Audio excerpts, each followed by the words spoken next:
Hello everyone, welcome to కథల సవ్వడి. ఈ వీడియోలో నేను ఒక అందమైన ముగ్గు వేస్తూ మీకు ఒక ఆసక్తికరమైన కథను షేర్ చేస్తున్నాను. కుమార్ సిద్ధార్థ్ టీషర్టుకున్న ప్రేరణ ఇయర్ రింగ్ చూసి సిద్ధార్థ్తో ఈ చెవి పోగు ఎవరిది అని అడుగుతూ ఉంటాడు. సిద్ధార్థ్ ప్రేరణ తనను హక్ చేసుకోవడం గుర్తు చేసుకుంటూ నవ్వుకుంటూ ఉంటాడు. కుమార్ సిద్ధార్థ్ని ఆట పట్టిస్తూ ఇది అమ్మాయి పోగు, గుండెకి గుచ్చుకుంది అంటే అంటూ ఉంటాడు. సిద్ధార్థ్ కుమార్ని కొట్టి గుచ్చుకుందా అని అడుగుతాడు. ఇక ఐశ్వర్య ప్రేరణతో వెళ్ళిన పని ఏమైంది, వాళ్ళు ఇన్వెస్ట్ చేయడానికి ఓకే అన్నారా, ఎప్పుడు ఓపెనింగ్ అని అడుగుతుంది. ప్రేరణ లేదు ఐషు, వాళ్ళు చీటర్స్లా ఉన్నారు, కండిషన్స్ పెడుతున్నారు, అందుకే వచ్చేసాను అంటుంది ప్రేరణ. ఐశ్వర్య మంచి పని చేసావక్క, పెట్టుబడి పెట్టడానికి వాళ్ళ బాబు లాంటి వాళ్ళు వస్తారు అని చెప్పి ప్రేరణ చెవికి ఇయర్ రింగ్ లేకపోవడం చూసి చెవి పోగు ఏమైంది అని అడుగుతుంది. ప్రేరణ సిద్ధార్థ్ని హక్ చేసుకోవడం గుర్తు చేసుకుని ఎక్కడో పడిపోయినట్టుంది అంటుంది. ఐశ్వర్య అలా ఎలా పడిపోతుందక్క అంటూ ఉంటే ప్రేరణ ఇందాక ఇన్వెస్టర్లతో గొడవ జరిగింది అంటుంది. వాళ్ళు పిచ్చి పిచ్చిగా మాట్లాడుతూ ఉంటే సిద్ధు వచ్చి తనను సేవ్ చేశాడు అని చెప్పి ఆ విషయం గురించి అమ్మకు చెప్పొద్దు అంటుంది. ఐశ్వర్య పోగు విషయమా గొడవ విషయమా అని అడుగుతుంది. ప్రేరణ రెండు అంటుంది. తెలిస్తే అమ్మ టెన్షన్ పడుతుంది అని అంటూ ఉంటే ఐశ్వర్య నాకు మాత్రం ఒకటి బోధపడుతుంది అంటుంది. సిద్ధుకి నీకు మధ్య చాలా జరుగుతుంది అంటూ ఉంటే ప్రేరణ ఏంటే జరిగేది, అంత లేదు అంటూ కోపడుతుంది. అతను మనము ఫైనాన్షియల్ స్ట్రగుల్స్లో ఉన్నాము, అందుకే కలిసి బిజినెస్ చేయాలనుకున్నాం, అంతే, నువ్వు అనుకున్నంత ఏమీ లేదక్కడ అని చెప్పి ప్రేరణ వెళ్ళిపోతుంది. ఐశ్వర్య అంతే అంటే ఎంత దాకా వెళ్తుందో అదే చూద్దాం అని అనుకుంటూ ఉంటుంది. ఇక గణేష్ గార్డెన్లో కూర్చుని సిద్ధార్థ్ తనను చెంపదెబ్బ కొట్టడం గుర్తు చేసుకుంటూ ఉంటాడు. సుధాకర్ గణేష్ దగ్గరికి వెళ్ళి గణేష్ చెంపదెబ్బ విషయం తెలుసుకుని బాధపడుతూ ఉన్నట్టు యాక్ట్ చేస్తూ ఉంటాడు. గణేష్ సుధాకర్కి తన ఫోన్ ఇచ్చి తన చెంపదెబ్బని హెచ్డి క్వాలిటీలో ఫోటో తీయమంటాడు. ఆ కొట్టిన వాడు అనుక్షణం తనకు గుర్తుకు రావాలి అని చెప్పి వాడిని అంతకంతా టార్చర్ పెట్టాలి అంటాడు. సుధాకర్ తీసిన ఫోటో చూస్తూ ఉంటాడు గణేష్. సుధాకర్ ఎవరో కానీ బాగా ముద్రేశాడు, నీకు తగిన శాస్తి జరిగిందిరా, చావు అని అనుకుంటూ నేను వెళ్ళొస్తాను సార్ అని చెప్పి గణేష్తో మీరన్నట్టుగా ఫోటో హెచ్డీలో వచ్చిందా అని అడుగుతాడు. గణేష్ సీరియస్గా చూడడంతో అర్థమైంది సార్, ఇక్కడ ఎక్కువసేపు ఉంటే నాకు పగిలేలా ఉంది అనుకుంటూ ఉంటాను సార్, బై సార్ అని చెప్పి వెళ్ళిపోతాడు. ఇక సిద్ధార్థ్ బెడ్ మీద పడుకుని ప్రేరణ తను హక్ చేసుకోవడం గుర్తు చేసుకుంటూ నిద్ర పట్టకపోవడంతో కుమార్ కప్పుకున్న దుప్పటి లాక్కుని తను కప్పుకొని నిద్రపోతూ ఉంటాడు సిద్ధార్థ్. ఇక తెల్లవారి సిద్ధార్థ్ ప్రేరణ ఇంటి బయట ప్రేరణ కోసం వెయిట్ చేస్తూ ఉంటాడు. రంజిత్ సిద్ధార్థ్ని చూసి హలో అంటాడు. Siddharth hi sir, how are you అంటూ రంజిత్ దగ్గరకు వస్తాడు. రంజిత్ హూ ఆర్ యూ అని అడుగుతాడు. సిద్ధార్థ్ నేను సార్ సిద్ధుని, అప్పుడే మర్చిపోయారా అని అడుగుతాడు. రంజిత్ గుర్తుపెట్టుకోవడానికి నువ్వేమైనా సెలబ్రిటీవా అని అడుగుతాడు. సిద్ధార్థ్ లాస్ట్ టైం మీ ఇంటికి వచ్చాను సార్ అంటూ రంజిత్కి గుర్తు చేయడానికి ట్రై చేస్తూ ఉంటాడు.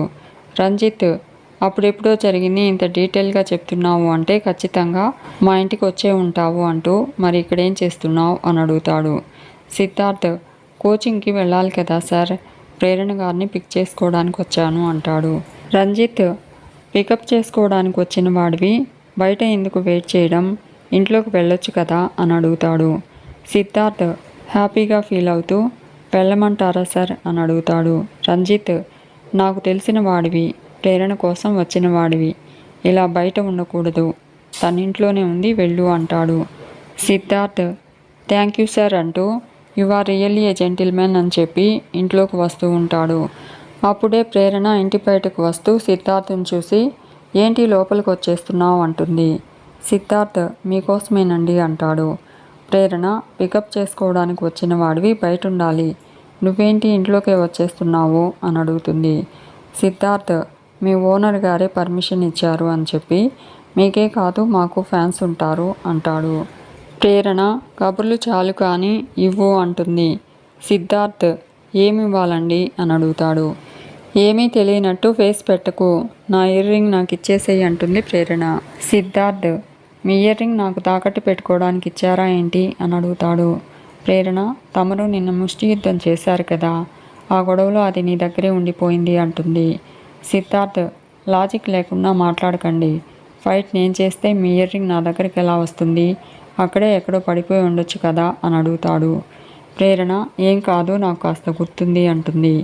సిద్ధార్థ్, అంటే ఏంటండి, మీ ఇయర్ రింగ్ నేను దొంగతనం చేశానంటున్నారా అని అడుగుతాడు. ప్రేరణ, అలా అనలేదు అంటుంది. సిద్ధార్థ్, నేనేదో మీకు హెల్ప్ చేస్తే దొంగ అని ముద్రేస్తారా? ఎంత అన్యాయం అండి. పైగా అలా అనలేదంటారా? కానీ ఇయర్ రింగ్ మీ దగ్గరే ఉందంటారు. బాగా మర్యాద చేశారండి అంటాడు. ప్రేరణ, ఓవర్ యాక్షన్ చేయకు అంటుంది. సర్లే, ఆ ఇయర్ రింగ్ పోతే పోయింది, పద వెళ్దామంటుంది. సిద్ధార్థ్, నా మీద నింద వేసి జాలి చూపిస్తున్నారా? పోతే పోయిందని నా మీదే వదిలేస్తున్నారా?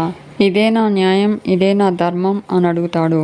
ప్రేరణ, నా బుద్ధి గడ్డి తిని అన్నాను బాబు అంటూ, నా ఇయర్ రింగ్ నీ దగ్గర లేదు, పద టైం అవుతుంది అంటుంది ప్రేరణ. సిద్ధార్థ్, పసిపిల్లోడిని చేసి ఎన్నైనా అంటారండి అంటూ పదండి అని చెప్పి బైక్ మీద వెళ్ళిపోతూ ఉంటారు. ఇదంతా కిటికీలో నుంచి చూస్తూ ఉన్న ఐశ్వర్య వీళ్ళు అర్థం కారు అనుకుని, కానీ వీళ్ళ మధ్య ఏదో జరుగుతుంది, నో డౌట్ అని అనుకుంటుంది. ఇక విశ్వాస్ ఇంటికి వచ్చేసరికి ఇంటి ముందు గణేష్ కూర్చుని ఉంటాడు. విశ్వాస్, వీడేంటి ఇక్కడున్నాడు? కొంపతీసి మా సార్ మీద కోపం నా మీద చూపించి ఏదో కేసు పెట్టి పొక్కలో వేడు కదా, ఎందుకైనా మంచిది, కొంచెం జాగ్రత్తగా డీల్ చేయాలి అనుకుంటూ గణేష్ దగ్గరికి వెళ్ళి, నమస్తే సార్, మీరేంటి మా ఇంటి ముందు కూర్చున్నారు అని అడుగుతాడు. గణేష్, ఏం ఉండకూడదా అని అడుగుతాడు. ఒకసారి నేను పలకరిద్దామని వచ్చాను విశ్వాసం అంటాడు. విశ్వాస్, లోపలికి వెళ్దాం పదండి సార్ అంటాడు. గణేష్, పర్లేదు విశ్వాసం, ఇక్కడ బాగా కంఫర్టబుల్గా ఉంది అంటాడు. విశ్వాస్, నా మీద ప్రేమ ఉంటే ఫోన్ చేసి పలకరించాలి, కానీ ఇలా ఇంటి ముందు కూర్చోవడం బాగోదు కదా సార్ అంటాడు.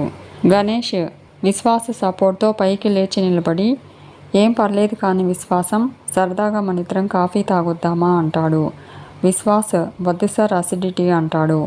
గణేష్, కడుపు మంట మీ సార్తో పాటు నీకు కూడా ఉందన్నమాట అంటాడు.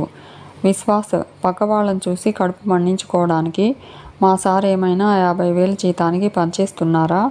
1,000 కోట్లకు అధిపతి, మా సార్ గంట విలువ 1,00,000 రూపాయలు ఉంటుంది అని అంటూ ఉంటే గణేష్, ఎందుకు ఉండదులే, కనిపించిన చోటల్లా కబ్జాలు చేస్తూ అందిన కాడికి దోచుకుంటూ పోతే 1,00,000 కర్మ, ఎన్నైనా వస్తాయిలే అంటాడు.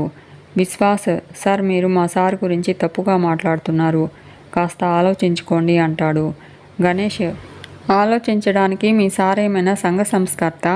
నాకంటే పెద్ద 420, తొందరలోనే మీ సార్కు ఉంటుందిరా, నువ్వు మీ సార్ షాక్ మీద షాక్ అయిపోతారు అంటాడు. విశ్వాస్, సార్, ఇలా అంటున్నానని ఏమనుకోకండి, పిల్లి పులితో ఫైట్ చేస్తుందంటే మీరు నమ్ముతారా అని అడుగుతాడు. గణేష్, మరిప్పుడు నేను పిల్లి అంటున్నావా అని అడుగుతాడు. విశ్వాస్, అయ్యో అంత ధైర్యం నాకు ఎక్కడిది సార్ అంటాడు. మా సార్ పులి అంటున్నాను అంటూ ఉంటే గణేష్, నేను తలుచుకుంటే ఆ పులిని సైతం తీసుకెళ్లి బోన్లో బంధించగలను అంటాడు. విశ్వాస్, మీరు అలా ఊహల్లో ఉండకండి సార్, మా సార్ గురించి మీకు ఇంకా పూర్తిగా తెలియదు అంటాడు. గణేష్, అంత పుడింగా అంటాడు. విశ్వాస్, పుడింగి, పిస్తా, దాదా ఇలాంటి మాటలు చాలా చిన్న చిన్న మాటలు సార్, విజయానంద్ గారు సునామీ అంటూ ఉంటే గణేష్ ఎగతాళిగా నవ్వుతూ ఉంటాడు. విశ్వాస్, ఆయన స్ట్రెంత్ ఏంటో తెలుసుకుని మెలగండి, మీకు చాలా మంచిది అంటాడు. ఇప్పటికైనా మించిపోయింది లేదు సార్, మీ బాగు కోరి చెప్తున్నాను, ఆయనతో వైరం పెట్టుకోకుండా రాజీకి రండి, మీ లైఫ్ వెలిగిపోతుంది అంటాడు. గణేష్, రే పొట్టోడా, నా లైఫ్ వెలిగిపోతుందో లేదో తర్వాత, కానీ మీ సార్ లైఫ్ తొందరలోనే చీకటైపోతుంది అంటాడు. విశ్వాస్, అది మీ భ్రమ అవుతుంది సార్ అంటాడు.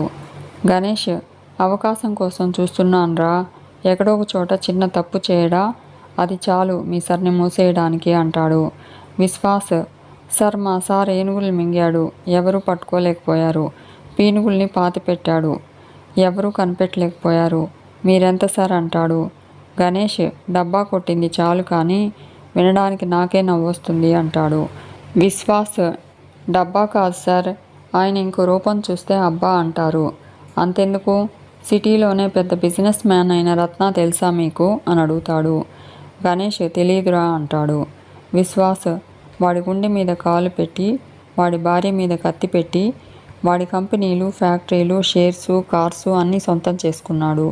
మీకేం తెలుసు, వాళ్లకు నిల్వ నీడ లేకుండా ఇల్లు కూడా లాక్కున్నాడు అంటాడు. వాడే మా సార్ని ఏం చేయలేకపోయాడు, మీరెంత సార్ అంటాడు. గణేష్ విశ్వాస్కి షేక్ హ్యాండ్ ఇచ్చి హక్ చేసుకొని థ్యాంక్ యూ అంటూ వెళ్ళిపోతాడు. విశ్వాస్ నేనింత ఎమోషనల్గా భయపెట్టాలని డైలాగ్ చెప్తే హక్ ఇచ్చి థ్యాంక్స్ చెప్పి వెళ్తున్నాడు. కొంపతీసి నేను ఫ్లోలో అనుకుంటూ అయ్య బాబోయ్ అనుకుంటాడు. టెన్షన్ పడుతూ పొట్టోడా ఎందుకు నీకంత ఆవేశం అని అనుకుంటాడు విశ్వాస్. ఇక ప్రేరణ, సిద్ధార్థ్ బ్యాంక్ మేనేజర్ని కలిసేందుకు బ్యాంకుకు వస్తారు. అదే బ్యాంకులో ఉన్న విశ్వాస్ ప్రేరణ, సిద్ధార్థ్ని ఫాలో అవుతాడు. సిద్ధార్థ్, ప్రేరణ తాము స్టార్ట్ చేయబోతూ ఉన్న స్టడీ కేఫ్ కోసము 10 lakhs లోన్ ఇవ్వమని అడుగుతారు. ప్రేరణ డీటెయిల్స్ ఇస్తుంది. మేనేజర్ డీటెయిల్స్ చదివి స్టడీ కేఫ్ ఐడియా బాగుంది అంటాడు.